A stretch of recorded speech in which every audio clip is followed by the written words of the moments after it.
Hey, guess what, everybody? Go listen to the Break It Down show. And now, the Break It Down show with John and Pete. My name is Dr. Richard Ledet. I'm a political science professor at Troy University in Troy, Alabama. The views expressed on this show are my own, and they are not the views of my department. They are not the views of my university. We're going to say some shit. Yeah. Hey, this is John. Hey, and this is Pete. And this is the Break It Down show. And this week we have with us Dr. Richard Ledet. I love Rich. He's a wonderfully fascinating character with a body of work behind him that is tremendous. His experience makes for a fascinating perspective on the subject of public policy and government because he's lived it. He has lived it. He went with me to Afghanistan. He gets to see what a transitioning government in an occupied country gets to see how those decisions are made, what it means on the ground, what works, what doesn't work. And there's nobody like that. You're not going to hear this anywhere else. And the unique perspective that he really gives that is easily identifiable when you meet him is that he is absolutely an intellectual. Yes. And at the same time, a man's man. I love that. The reason why I wanted to do this show was I sit on a committee. We make a lot of decisions. I've talked to the people that we pay to make these decisions for us, the engineers, the designers, those kind of people. And I'm trying to help them help us make better decisions on our committee. So this show is about data. It's about making data-driven decisions. How do you make data? How do you analyze it? All of those things are covered in here. That's why we're doing this show. That's the important part. It's not about if we've said something that challenges an elected official's belief.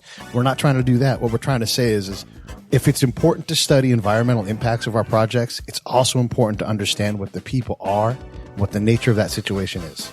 Well, I'll say that we are trying to challenge our elected officials. We're not trying to discredit them. Not personally, not discrediting. Right. Right. So challenge in the healthiest way because we want our community and our everything, our nation, our world to be a better place. All right. Okay. I was just doing some yoga and procrastinating on my own work. And your tagline on your Skype handle says you're taking it easy. Yeah, I generally try to. Yeah. You don't seem to be the kind of guy who lets the sound of his own wheels drive him crazy. Anyway. Pete wanted to talk about data. I'm actually teaching a pretty interesting class in the next few months, next semester. It's called The Art of Political Science Research. Nice. I like the idea of doing this podcast because I'm going to try to smarten up some of my students in a way using a medium that's a little bit more accessible to them. If we can, put it in the context of my sitting on this board and the walking decisions we make. Okay. There's a lot going on that uses the words big data. Big data. And we'll talk about big data a little bit, but we just want to talk about it in the context of the use of data in the real world and how it is, in a lot of cases, we think underutilized and not always considered when making decisions that affect a lot of people. So the first example that I want to bring up, because I spend a lot of time with Pete, is that he is on the... I'm on the subcommittee for the Solano County Transportation Committee. So there's a subcommittee for bicycle issues and a subcommittee for pedestrian issues. And it's a county level thing. So I represent Benicia.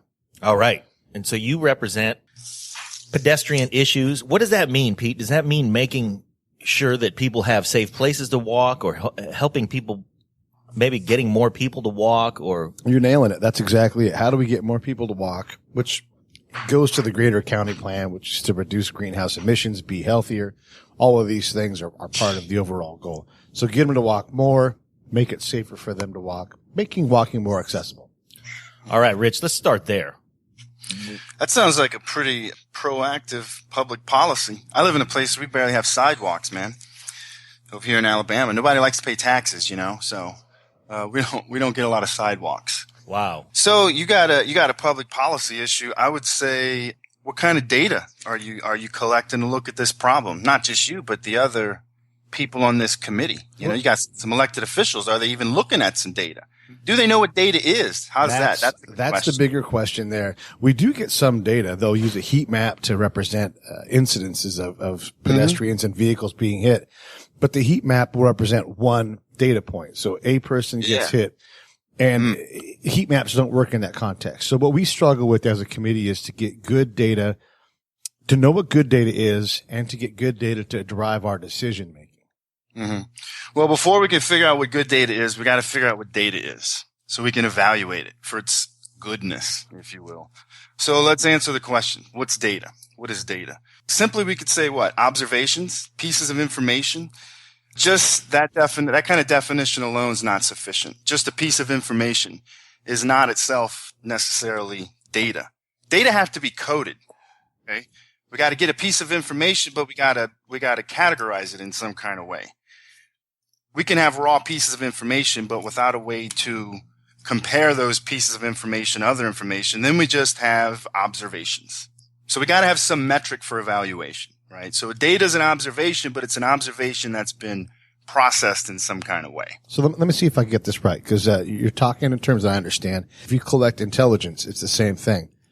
Finding things out is information. Yes. Processing it, putting it through analysis, turns it into intel. It's still not intel, though, until you disseminate it. You have to tell somebody about it. Yeah.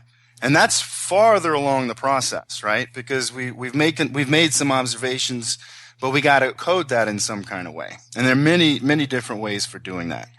Put it this way. I was thinking about this earlier. When you and I used to write field reports, we used to put observations, then analysis, right? We never put data, then analysis. We can take each one of our field reports and say, that's an observation. But we need really a series of field reports so that we can code each field report and figure out which category to put certain, it could be concepts that we're talking about. It could be projects we're talking about. It could be people's ideological dispositions that we're ascertaining from conversations, right? But we need a way to categorize all that stuff. You know, when we worked together, we were always very careful about what we called what we actually had. We had an observation because we weren't taking all that and compiling it into data. Now, here's another thing we were doing. We were making analyses from those observations, but our analysis was often, we were using data to help us make those analyses. Because we've gathered data, had other people gathering data and sharing data with us. You know, we had people doing surveys, asking people questions, doing some of that data work for us, right? But when we would go out, we would make observations, but then we had to code that in some kind of way and turn it into data. I appreciate you saying that, and I'm going to chime in because I have a data background as well. I was a database marketer for a Fortune 100 company, and often tasked with analyzing the data that we had, which was on approximately a third of the citizens of the United States. So we had consumer buying data, and that kind of data, as you put it, is very categorized. You either made a purchase in a particular category or you did not. And then we could make those arrangements and we could see, and that's where a heat map really came into play, because we weren't talking about one guy getting run over by a car in the last 4 years. We were talking about swaths of the country that behaved a particular way, a particular predictable way. And another thing you have in the example you just gave is not just whether a consumer makes a decision within a category, but it's also whether a decision is made, right? The fact that consumers aren't making a decision is a data point in itself. Yeah, I mean, we considered that non-decision a decision. Exactly, and that's a data point in itself. Yeah. From the standpoint of trying to get people to walk more, the fact that people are not walking, well, that's a data point in itself, because maybe really how we affect change here might not be with a sidewalk. We've probably built some assumptions into our data collection efforts to begin with. Yeah, there's an assumption already is that people don't walk. Now, let's shift gears and talk about assumptions in data. So now what you're talking about here, Rich, is that we have pieces of information that we can look at and say, well, here's a trend. People aren't walking. But the thing that we sometimes fail to consider is that there are circumstances that make this trend pretty obvious if you see them through the right lens. And I think one of the challenges that Pete often faces is that people pitch an argument and they say, well, people in this part of town aren't walking. And the assumption is because we've not made it convenient for them to walk. Or, some such assumption. Yeah, and I think often what you have at the policy level, probably far too often, is a lot of these decisions are being made for ideological reasons, or maybe they're being made because a very small constituency has put pressure on a lawmaker, an elected official, and said, hey, look, we want more accessible walking paths. That might not be the whole of the population. Yep. However, the old axiom is the squeaky wheel gets the grease. That's right. And how often do we see that in politics? Now, once that decision's made by that policymaker to either, give that constituency what that constituency is asking for at the expense, perhaps, of the rest of the constituency, once that decision's made, generally lawmakers are going to go with that. The funny thing is, as it pertains to our town, and I'm sure your town too, when you say they give that constituency what they want, sometimes you're talking about that constituent. Yeah. It might be one loud dude or one loud lady who says, I don't like this way. And then suddenly there's a data point that people in that part of town behave a certain way. No, that's one person. Right. Yeah, it might be one person, it might be one family, it might be one business. Right. It might be one group of business interests. And we can go up and down the spectrum of civic and political involvement here. But the point being, the extent to which that lawmaker, that policymaker has actually got a good bead on who the stakeholder is, well, that decision itself might, who's the stakeholder in the situation? Well, the stakeholder is citizen group X at the expense of all the people who aren't being vocal. Right. Or who just simply don't care, right? So, don't care, right? Aren't involved, don't care, or misinformed, or any of the, misled. It doesn't matter, right? However, representatives, elected officials, do have an electoral incentive here. Yeah. To keep constituents happy. Now, who's the constituency? That's a great question in itself. Yep. That first order of business is to determine who we're going to affect, on whose desire are we acting. Mm-hmm. So in Pete's case, with the walking committee, there are, let's say, I don't know what numbers are specifically, but there are parts of town where there is an assumption that more kids at a particular school need to walk to school more frequently. Right. Mm-hmm. So, or a larger percentage of the kids who are getting to that school are not getting there by walking, and that's a problem we need to fix. Or if they do walk, the route isn't determined to be safe. There's a federal program. Oh, yeah. Creates revenue, and they want a thing called safe routes to school. Mm-hmm. Well, our town's on the side of a hill. So the safe route to school is the route that everybody takes anyhow. It's the downhill route. Oh, and there's public funds available. There's federal funds available if you're willing to make something safer. Right. Motivators. So we have our first motivator that we've discussed is a vocal constituency, sometimes an extreme minority, but a vocal constituency. The second is maybe funding from a higher source, where we can be perceived as behaving a certain way to that higher source and get more money out of them. Yeah, and that absolutely is part of the motivation is to get federal money or to couple in state grant money or other funds. You have to perform your thing in a certain style. You have to sell your package to get it approved, because have no doubt you are competing against LA and San Francisco and Modoc County and all these other places. And the counties that are good at packaging their projects will get the money. So what happens is that the money and the getting of the money supersedes the need for data that actually allows the committee to make a good decision. Oh, well, because the policy decision's already been made. They're going to build the sidewalk, or they're going to construct the path. Yep. Right? I would say at this point in the policy process, that fight has been lost.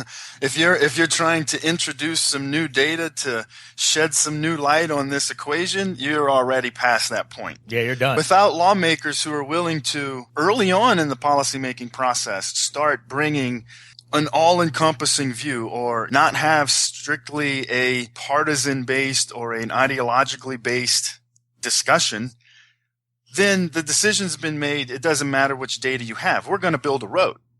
We're going to build a road. At that point, I would say, if you're the interested citizen, the best thing to do is, you're not going to stop the road from being built. You might as well hop on board and make sure the road gets built in the right way, or hop on board and make sure the sidewalk gets put in the safest path that's going to bring the most use.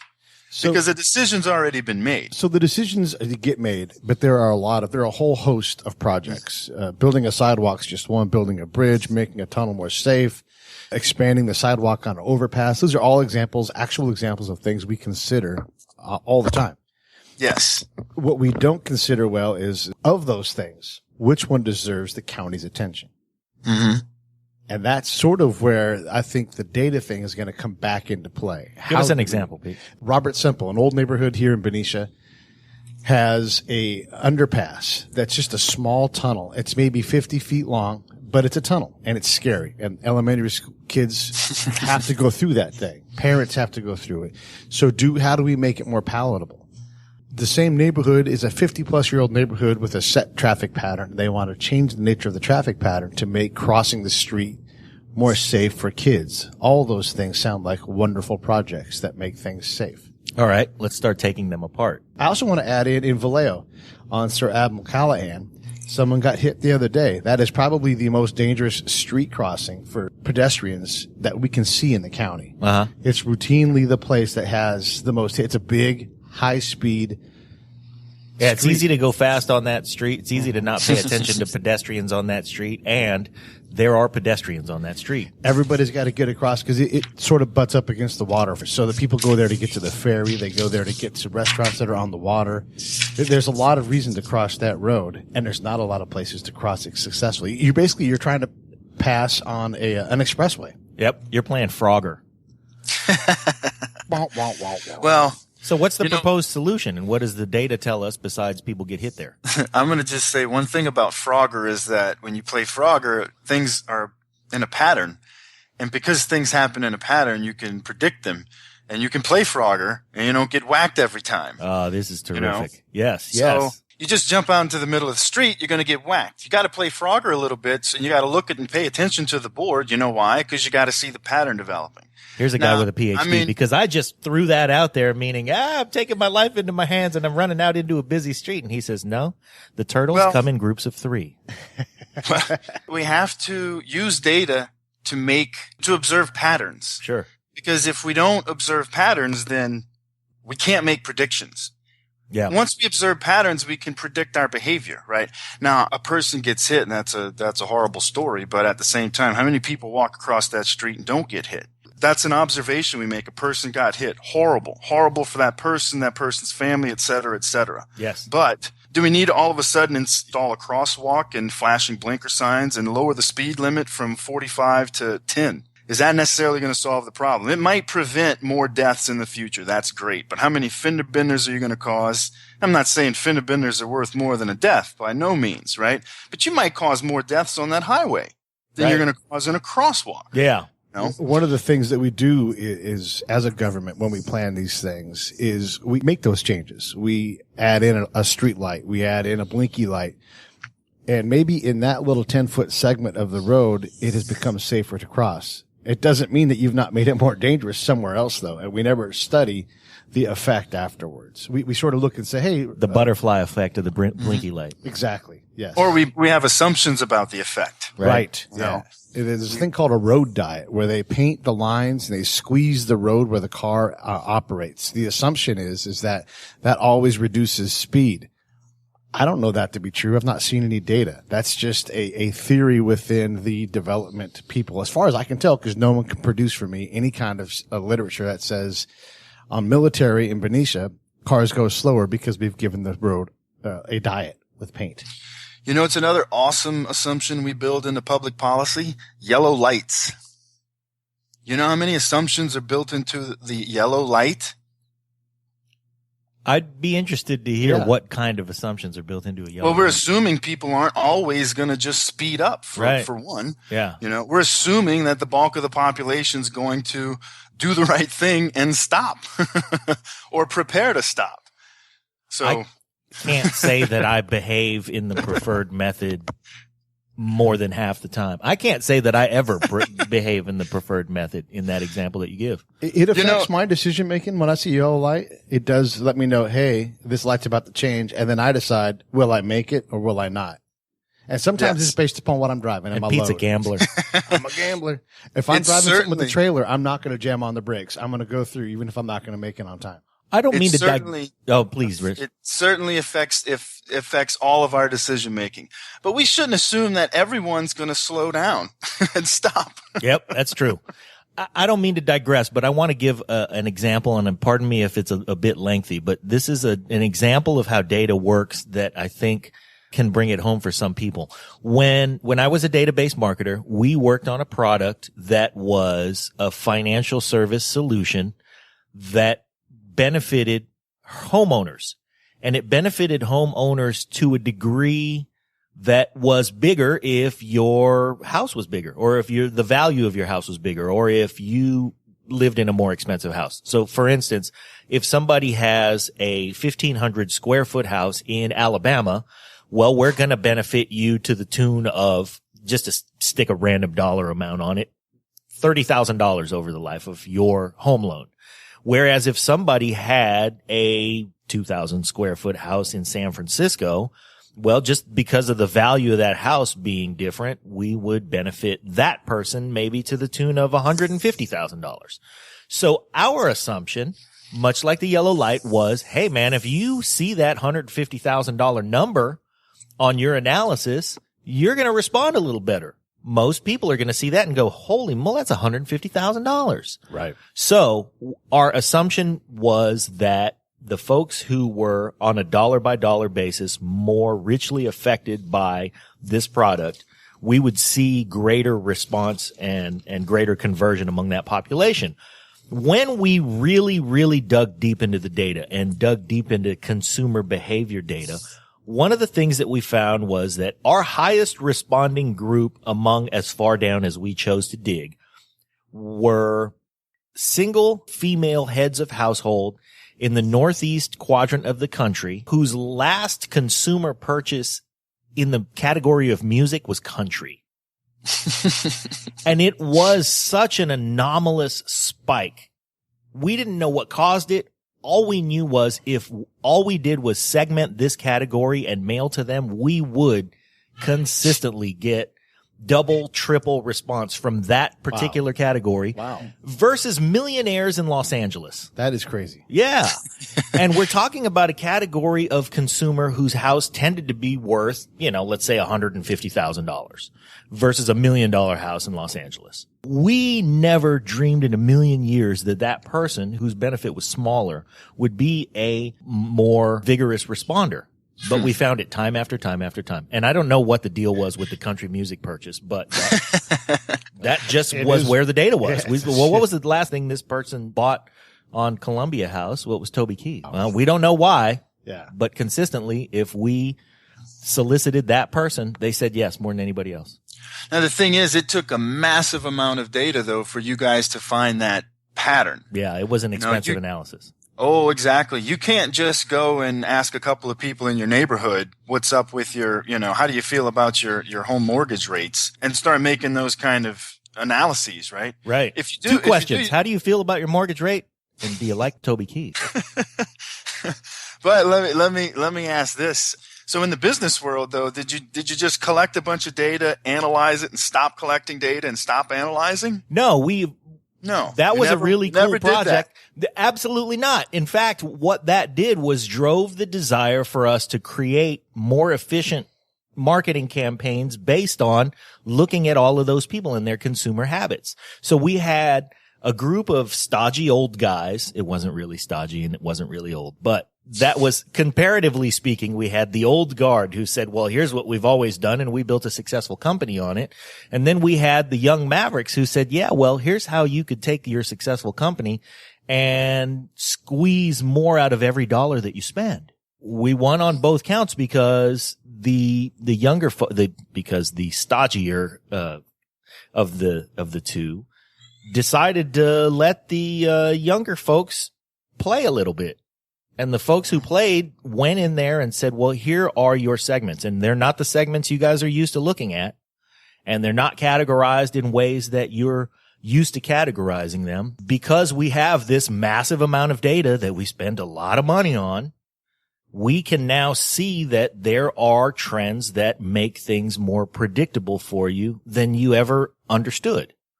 And they're not necessarily trends. It's a mortgage related product, but they're not necessarily mortgage trends. We're not talking about these types of people have loans in this category or loans in that category. Never mind that. What about the people who behave a certain way? What about people who love the outdoors or people who love kayaking or people who, whatever it was? What if they just love this bar? We just went after the data in the rawest sense, where we tried to make as few assumptions as we could. Yeah, you just sat around making algorithms.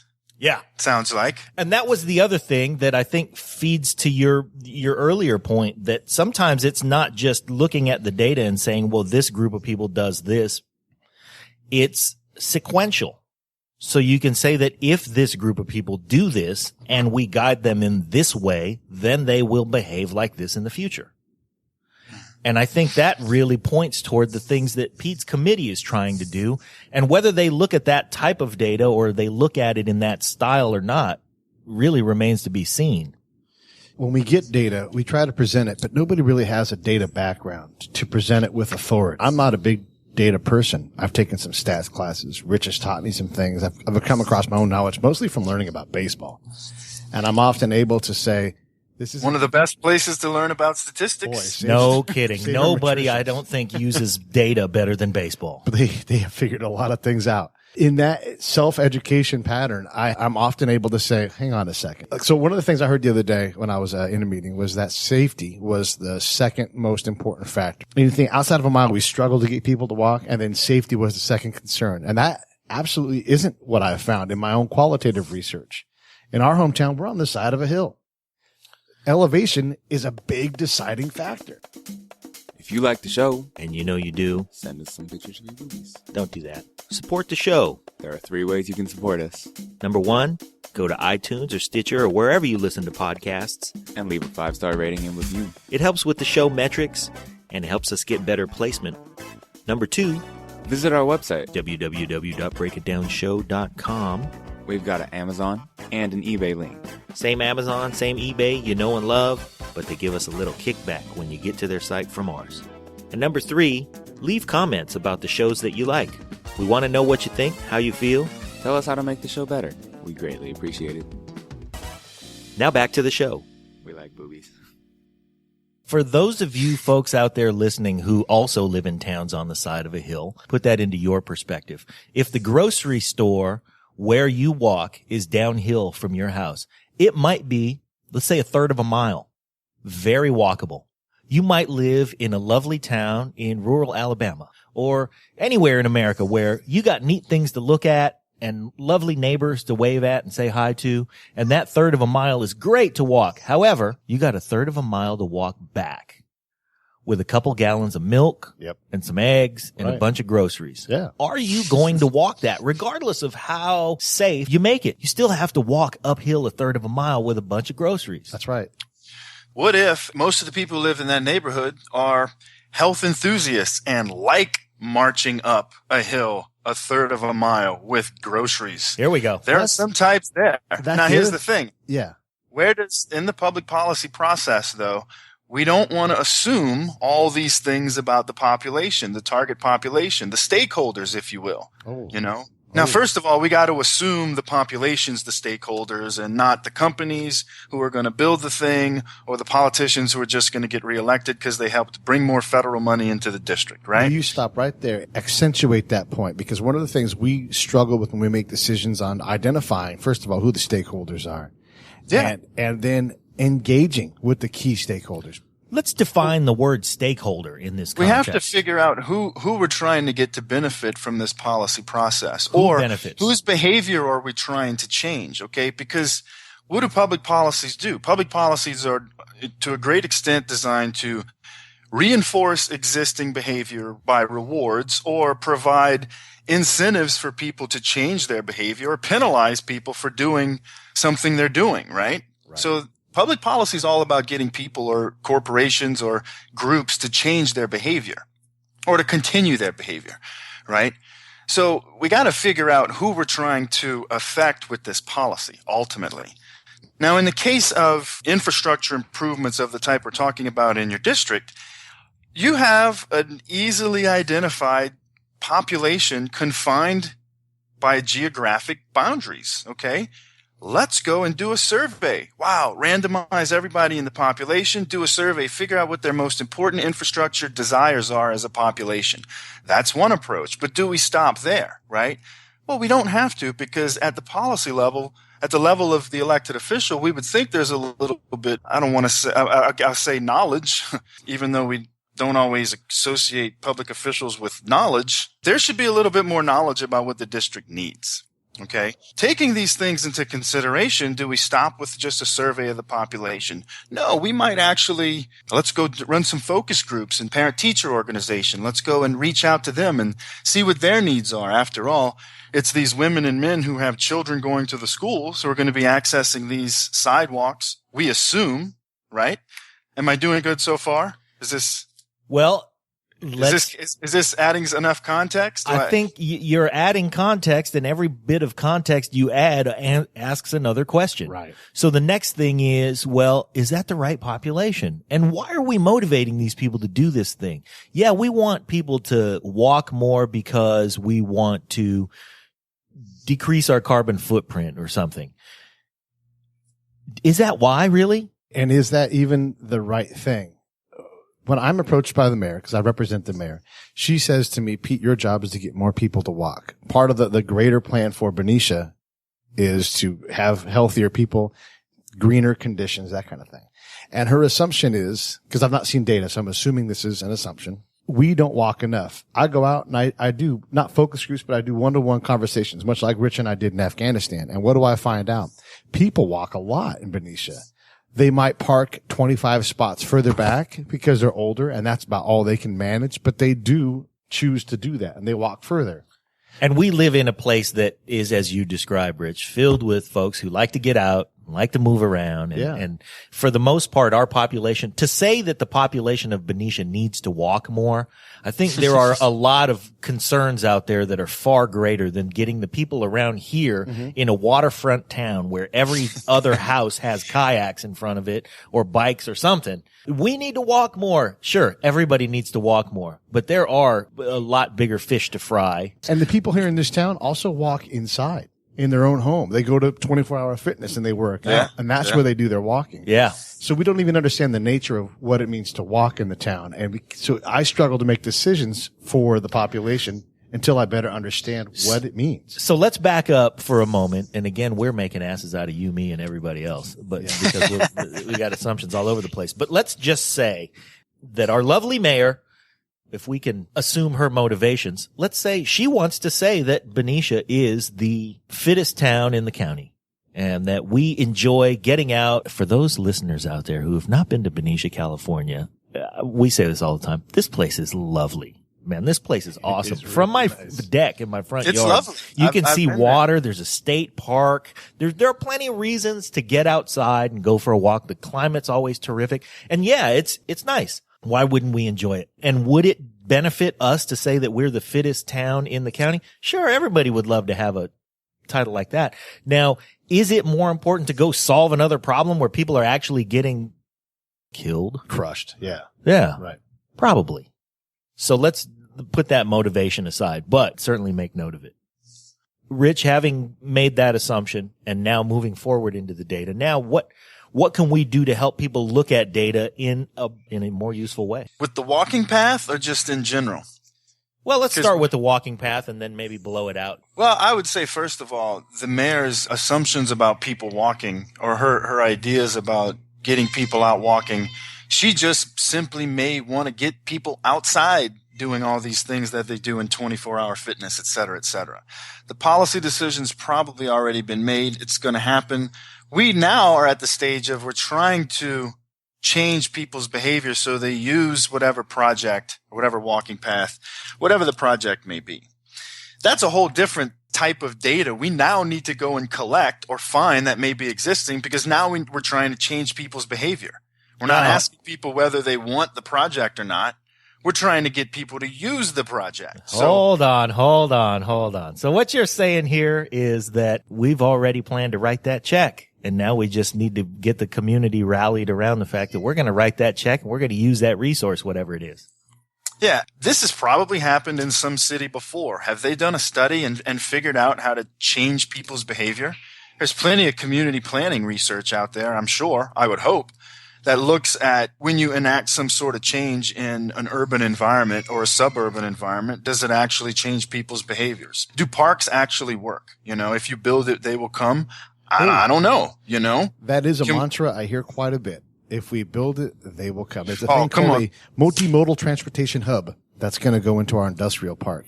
And you talk about stakeholders. The main employer, probably the biggest taxpayer in this town, is a place called Valero. It's an By oil far. refinery. Yeah. They haven't engaged those people in the implementation of a multimodal transportation hub in that area. And that thing is going to be on their fence line. It's going to be on their fence line, and if anybody would use it, it would be them. And would they support the community by encouraging their employees to use it? Likely, yeah. They've done a lot for the community. Have we engaged them? No.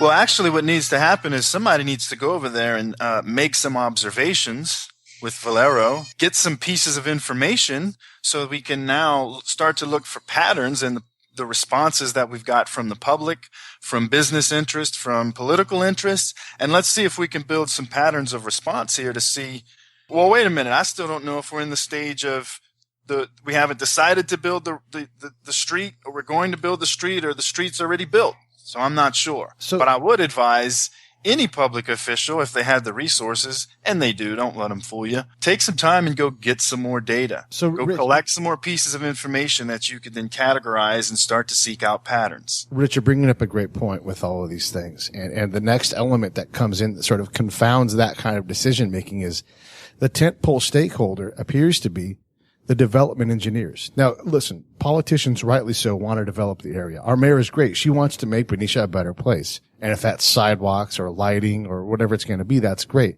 As we try to make decisions on these committees, who is driving the decisions? I'm going to tell you who it is. It's the engineers who are private contractors who seek to get into the development game. A development engineer contract company comes in and consults the city on how to get funds from the federal government, from the state, from other grant money available to create an overpass. They become the driving factor. They sell an idea. They do, and I'm not saying they're evil, but they're in business to do these things, and they never get to the data piece. Yeah, it's let me help you get $1 million so you can spend $750,000 of it on me doing something for you. And building something that you're probably going to like. And then you get $250,000 to put into your coffers to do something else. That's a huge motivator. That's how business works. Yes. It is. That's also, to a great extent, how a lot of state and local and federal politics work. Yep. I guess the benefit is, and I mean, you know, I can't speak to you, John, but I know Pete's seen the policy process at work in at least 2 other countries that I'm aware of, developing nations to, you know, for lack of a better. Absolutely. I'm sorry. Conflict zones, war zones. Yes. Yeah, it drives how I approach these problems, because I see the assumptions that we make. And I see, you know, CA, civil affairs in the military, does the same kind of thing. We're going to go paint the church. We're going to go paint the government center. It's going to make people like the government more. Our consultants who come in and are trying to develop a better area have genuine, honest, good intent. However, the piece that Dr. Ledet is talking about, the pattern analysis, gathering the information. So, and let's also add in this element. The people that design our development projects for us at the county and city level are also engineers, the development engineers. Mm-hmm. So the people that talk to them are talking to their own kind. They understand that data is important. They're all very smart, but they lack the ability to slow down, stop. Number one, understand how to go get it. How do you go get qualitative data, engineer person? I don't know. Or even quantitative data. Absolutely. Even though that seems like a more obvious answer. Right. How do you go gather it? And then, well, the type of quantitative data the engineer is going to go get is a lot different than the type of quantitative data I, as a political scientist, would go get. You know, it's all numbers, but I wouldn't trust that engineer to go out and run a public opinion survey, you know? Right. damn sure trust that engineer to go and build me a road, though. Or you know? show up with his heat map. Right. Yes. And yes. is that heat map even taking the right approach? Yeah, that's terrible that people have been hit in these locations, or that's amazing that we have 250,000 people. We're in a town of 40,000, and we have 250,000 people who are employed directly or indirectly by this business that's in the industrial park. Right.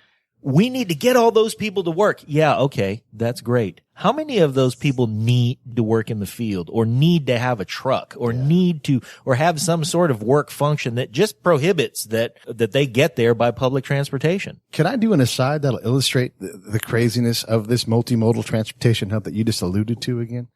It is in an industrial park where we move petrochemicals, a lot of them. They might even come in on railheads soon. There are semi-trucks driving in. You talk about pattern analysis, Dr. Ledet? Here we go. There are semi-trucks driving any number of directions. There are railroad tracks that are either active or inactive without standard crossing because it's an old military depot. That's what it used to be.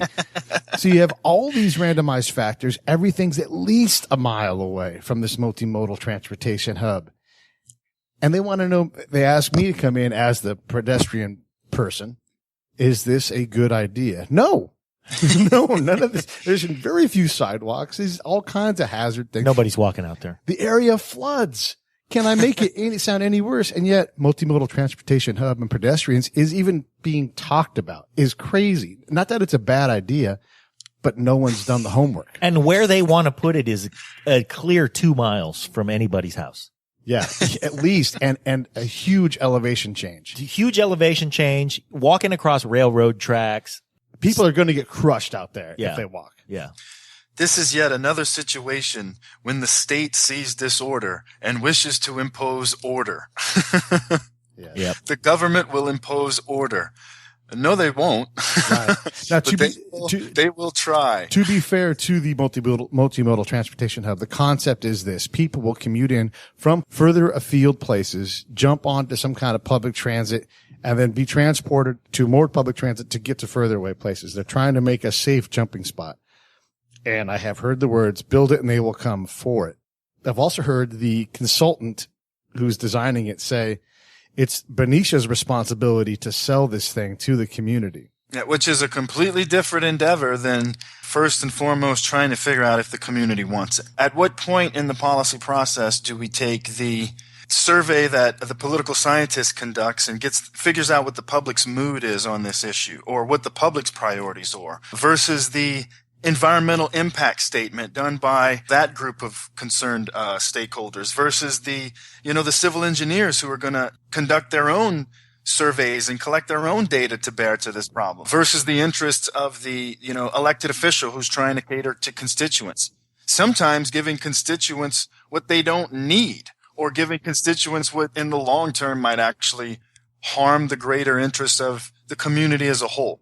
Who knows, right? But at what point in the process do we actually bring all of this to bear? Well, that's the elected official's responsibility, though.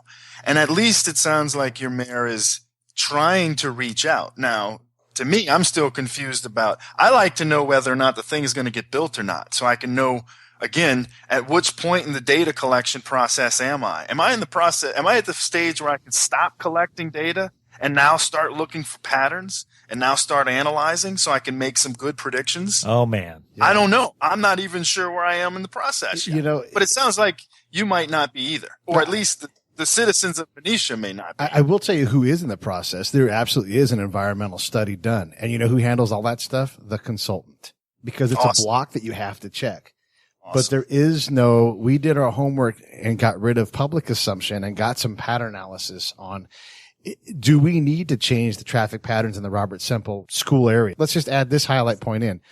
The thing is called Safe Routes to School. It's going to fund the creation of bigger sidewalks, smaller crosswalks. All of those sound great. All those things brief great.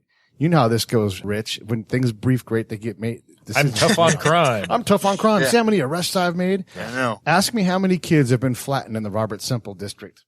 I know. area. But None. None. Not one. So safe routes to school. We're not solving a problem. There's no problem. Yeah, you can't call it safe routes to school. It's been safe for 50 plus years. Now, have kids gotten hit? Yes. At historic rate? No. And is it a tragedy when they do get hit? Absolutely. Yes. Do we need to change the traffic pattern? And then is that going to make it safer?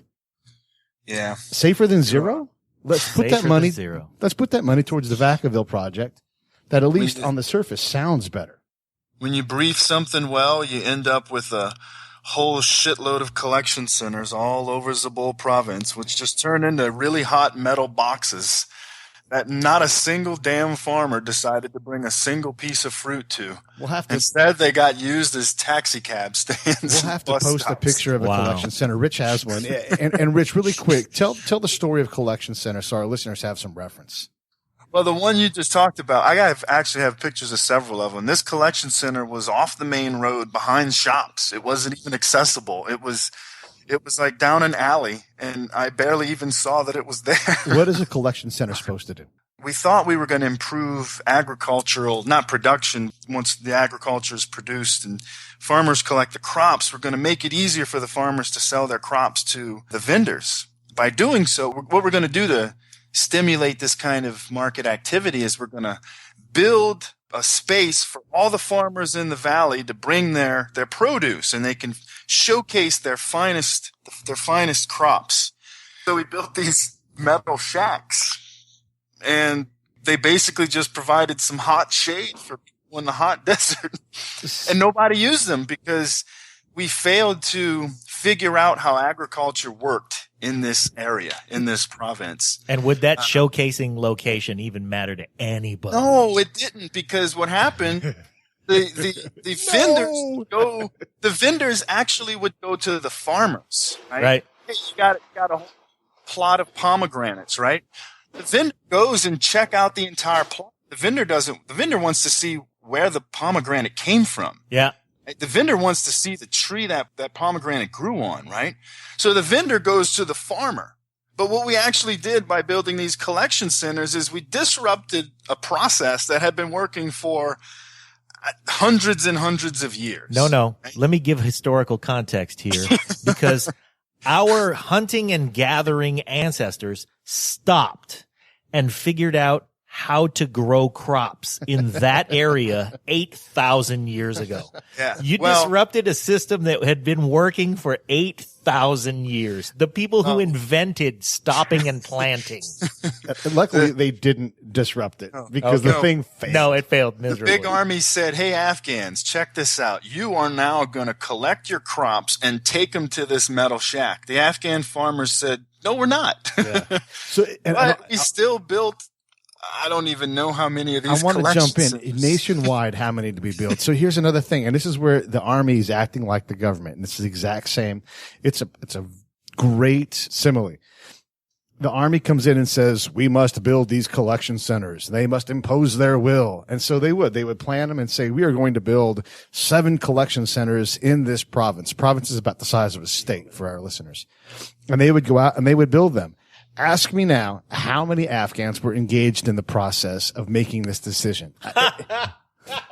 That number starts somewhere south of 1. We would decide where it was going to. Would we engage with the mayor or the governor of that area? No. We would just say, hey, we're going to build this thing. And then once we built it, Rich and I would go around and talk to people. What's that thing going to be? Rich, tell them some of the answers they said. I asked a guy who lived within, I could throw a softball. I could throw a hand grenade in the distance that this guy lived. And hand grenades are heavy. That's how close this guy lived to the thing. And I asked him, I said, hey, what is this thing for? He's like, I don't even know. You Americans built that there. I don't even know what it's for. And this guy lived, stone's throw 30 away. meters away from the thing. What was his 30 occupation? meters is far. What was his occupation? He was a farmer. He was a pomegranate farmer. Yeah. He had pomegranate Just trees. like his father and his father's father and Yes. his father's father's father. He shared pomegranates with me. Yeah. I said, hey, and then later on, I was like, hey, when it was actually time to be using the thing, I was like, what is this for? He's like, I don't know. And this was years after the thing was built. I think it's an I outhouse. asked the district governor too. It's like, what's this for? He's like, you guys built that for the farmers, but no farmers use it. All right, thanks. Yeah, I had Good a farmer. job, USA. I had a farmer tell me what it was for, and he got it right, which a lot of Americans wouldn't do. A lot of the Americans are like, yeah, they bring their crop there and they sell it. No, actually, that's not what it's for. They bring a portion of their crop there and To showcase to it. showcase it, right? But the farmer's like, but here's the deal. The people that come to me have always come to me. They know me. I've done business. Their parents did business with my parents, and they may not always buy my crop. They might buy a portion of my crop. I may not see them for 5 years. But I know that. That's a good point to remind me of, Pete. Thanks again, because that's that other cultural, that element that we missed, by doing what we were trying to do, by trying to change some behavior because we didn't have the right data or we ignored the data for some reason. What we were actually trying to do was going to disrupt a pretty serious process. And that's a process of relationship building between a producer of a product and a buyer, a vendor. Right. So disrupting that relationship doesn't help us win a war in the long run, right? But we had some data available. We could have easily asked Sher Ali, hey, Sher Ali, what do you do here? How does your farming processes work? And he would have told us. Gladly, he would have told us. Well, the other thing is, in changing that behavior, you're not just talking about an obstacle-free redirection of a behavior.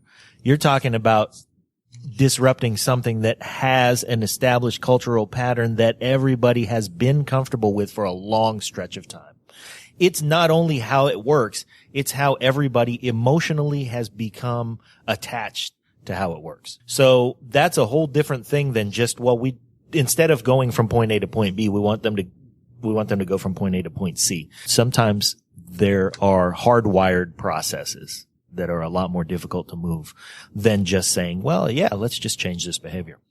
So take everything you just said and apply it to the public policy process that we're talking about here, right? With this sidewalk. Okay. In the abstract, you're talking about the same thing. And this is the point of what I've been trying to get at with this whole conversation. One of the reasons why I was happy to have it with Dr. Ledet. If we have to have an environmental study, and if we want to leverage the federal money that's given to us to make our communities better, why don't we have a critical criteria where we come in and we study what is the best thing to put our money towards? If we've got $5 million, then we should be able to dramatically reduce the number of people getting squished. We should be able to elevate the people walking. But we have to spend time to study that, and we don't. Well, we also have to be willing to adjust our own perspectives about the policy process. And that's us as citizens, but really I think it's us putting pressure on the policymakers because they're the ones who have to change the behavior. You can only do so much as a concerned citizen sitting on the mayor's board. Ultimately, it rests with the policymaker. Now the American government professor's coming out of me, trying to induce my students to become engaged in politics, right? But without us changing the way we look at the policy process, but also the way the policy process happens, we'll continue to get policies that, benefit the engineers, and then we have to sell it to the public instead of letting the public tell the engineers what kind of policies they actually want. Because in between there, you got the elected public official question, right? So I think to a great extent, we need to look at our policymakers, and if you want to talk about data, ask them, what kind of data are you bringing to these questions? What kind of assumptions are you building into your questions to begin with, right? Because I need to know what you're thinking before I go out and start collecting some data, because I need to know what the question is. Are we already building a street? Or are we already building a path? Or are we trying to get people to use a path that you've already decided to build? And I'm not so sure that all of our policymakers are either equipped to do that through lack of intellect, or maybe they're all lawyers and they talk too much, or maybe our electoral incentives aren't there for them to engage the public in that sort of way, or at least engage the public that's not being as vocal as that one person who demands a crosswalk here,